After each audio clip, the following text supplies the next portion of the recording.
Spoštovani, skupaj z ostalo Evropo in večino severne poloble smo na začetku hladnega vala pandemije koronavirusa. Ta pandemija vpliva na vse. Položaj je zelo resen in nima smisla karkoli olepševati. V imenu vlade najprej izrekam iskreno sožalje vsem, ki ste v pandemiji izgubili svoje najbližje. Že aprila in maja sem tako kot tudi nekateri drugi evropski voditelji večkrat opozarjal, da nas jeseni čaka nov val, hladni val virusa, ki bo težji, če ne bomo imeli na razpolago učinkovitega cepiva in ali zdravila, ali vsaj obvezne elektronske aplikacije za sledenje okužbam. Danes še vedno nimamo nič od tega. Zakonsko podlago za obvezno aplikacijo smo si v Sloveniji sicer po težkih mukah zagotovili že julija, vendar je realizacija zastala v domačem in evropskem birokratskem močvirju, zlaganih skrbi za zasebnost, pa tudi pri nesposobnosti za iskanje izvirnih rešitev v izjemnih razmerah na obeh ravneh.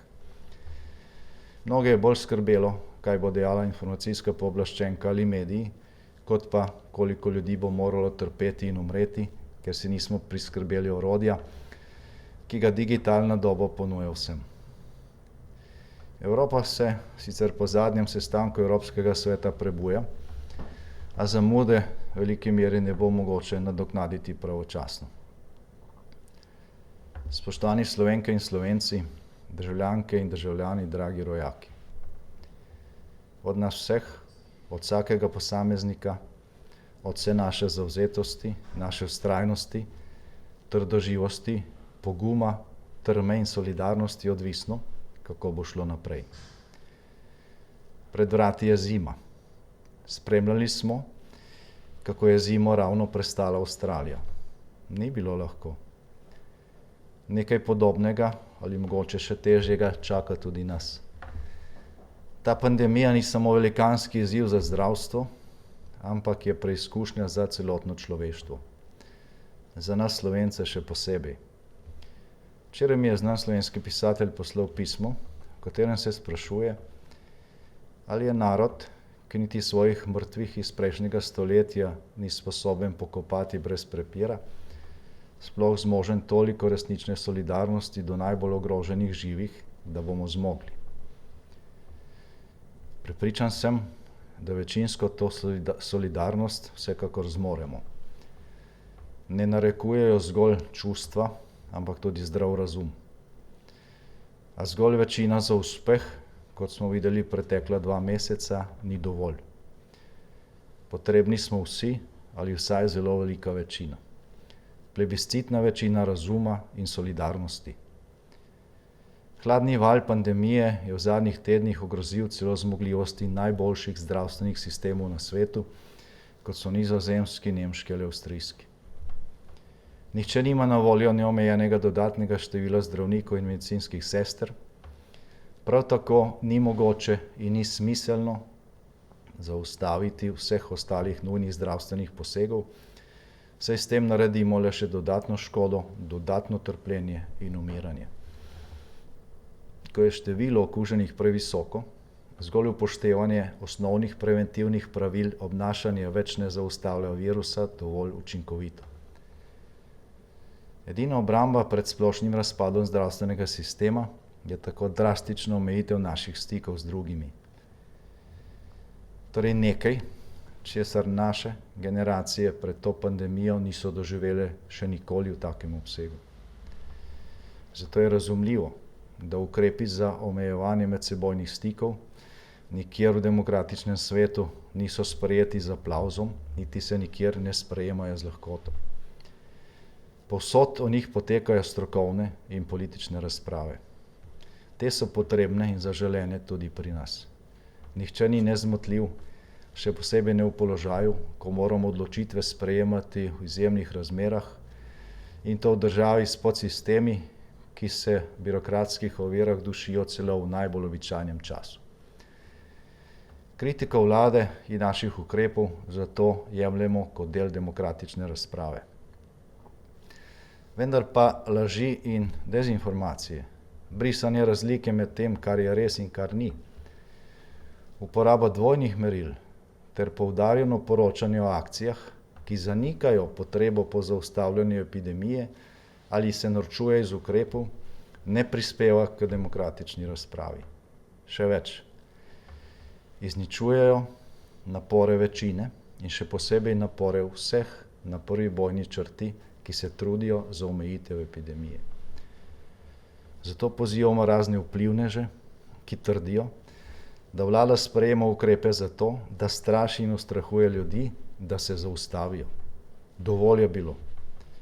Cel demokratični svet sprejema ukrepe, ker ceni in varuje življenje.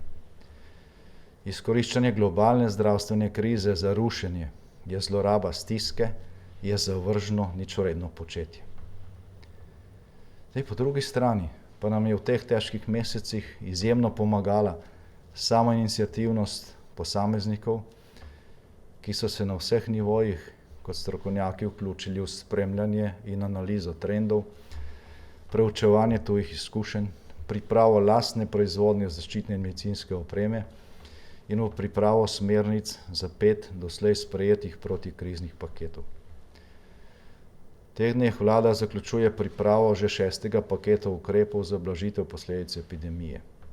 Naslednji teden bo na klopeh poslancev Državnega zbora. A žal, to ne bo zadnji potrebni paket. Pandemija sama, kot tudi številni ukrepi za njeno zaustavljanje pri nas in drugod, so bili in so nujno obremenjujoči. Nihče se jih ne veseli. Obremenjujoči so ne samo zaradi omejevanja naše svobode, ampak tudi zaradi vpliva na gospodarstvo in večino drugih življenjsko pomembnih dejavnosti. Daljše obdobje omejitev pri izobraževanju, kulturi, duhovnih in vseh drugih dejavnostih, ki predstavljajo vezivo naše skupnosti, ne more miniti brez negativnih posledic. Zato je naš skupni, nujni, obvezni strateški cilj, da epidemijo obvladamo čim prej do stopnje, ki ne bo ogrožala normalnega delovanja zdravstva in do stopnje, ko jo bomo lahko spet nadzorovali z doslednim sledenjem stikov, tako kot na primer med poletnimi meseci.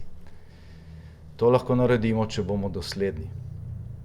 Zaradi odločitev Ustavnega sodišča smo omejeni na sprejemanje ukrepov, ki lahko trajajo brez nove presoje zgolj teden dni. A ne glede na Ustavno sodišče je jasno, da bodo morali nekateri ukrepi trajati dlje časa. V bistvu nas čaka najmanj mesec dni trdega boja z virusom in nato še meseci velike previdnosti.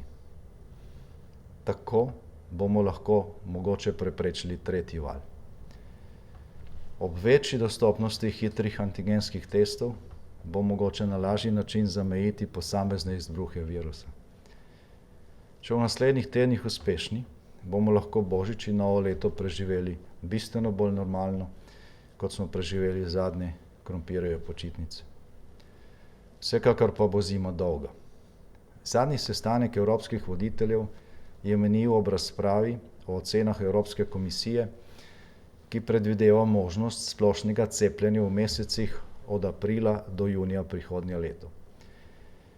Kolikor bo ustreznega cepiva na voljo prej, bo na razpolago predvsem za ogrožene skupine. Bo težko, a bomo zmogli. Zato, ker se nas velika večina zaveda, da z nujnimi ukrepi ščitimo vse, kar imamo kot skupnost. Za razliko od pesimizma in gneva, ki se še vedno preliva iz mnogih objav, konkretno delo na prvi bojni črti in velikanska pripravljenost in razumevanje mnogih, da vskočijo in pomagajo, dokazuje, da vse bolj razumemo, kaj je na tehtnici. Da s tem, ko se zavestno omejujemo pri stikih, varujemo ravno to. Varujemo in omogočamo, da bodo medčloveški stiki, srečanja in končno tudi zabave lahko kmalu spet del našega običajnega vsakdana. Da razumemo, da svojo in svobodo drugih varujemo tako, da smo odgovorni. Kajti noben zakon ali ukrep ne more premagati virusa. Premagata ga lahko le razum, ki nam pravi, da se moramo začasno odpovedati vsakemu nenujnemu stiku in medsebojna solidarnost, ki nam narekuje, da vidimo tudi druge in da stojimo skupaj tako, da se ne družimo. Spoštovani, Slovenija nima najboljšega zdravstvenega sistema v Evropi, ima pa najbolj požrtvovalne ljudi, ki delajo v njem. Zato nihče ne bo ostal brez nujne pomoči ali intenzivne nege. Iskrena in ponovna hvala vsem v belih in modrih haljah. Slovenija ni najbogatejša država v Evropi, a kljub temu bomo tako, kot smo skupaj solidarno pomagali najbolj prizadetim v gospodarstvu in storitvah spomladi, pomagali tudi jeseni in pozimi.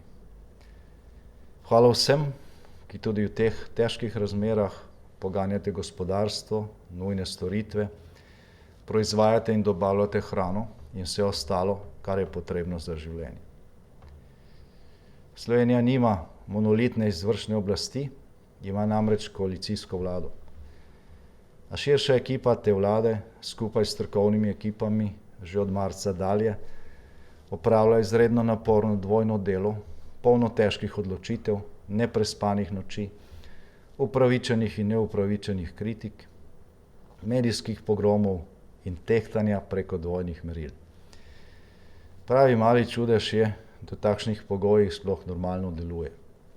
A deluje in bo delovala še naprej. Smo trdoživi, kot je trdoživ slovenski narod, ki ga stoletja viharjev niso izruvali iz svoje zemlje. Hvala vsem sodelavkam in sodelavcem. Bistvo je sedanjosti velikokrat očem skrito, a čas vedno razkrije tisto, kar je očitno. Zima bo dolga in zahtevna. Za naravo je to čas počitka. Nas pa čaka trdo delo, veliko odrekanj in izjemno odgovornost vsakega med nami do sebe in vseh ostalih. Podprimo z vsemi močmi naše zdravstvene delavce, epidemiologe, pripadnike civilne zaščite, zaposlene v domovih za starejše, policiste, vojake, inšpektorje, trgovke, zaposlene na kritičnih mestih in vse druge na prvi bojni črti. Ker če bodo zmogli oni, bomo zmogli vsi. In ko bomo čez leto dni gledali nazaj na današnji težki čas, bomo lahko ponosni na Slovenijo. Hvala lepa.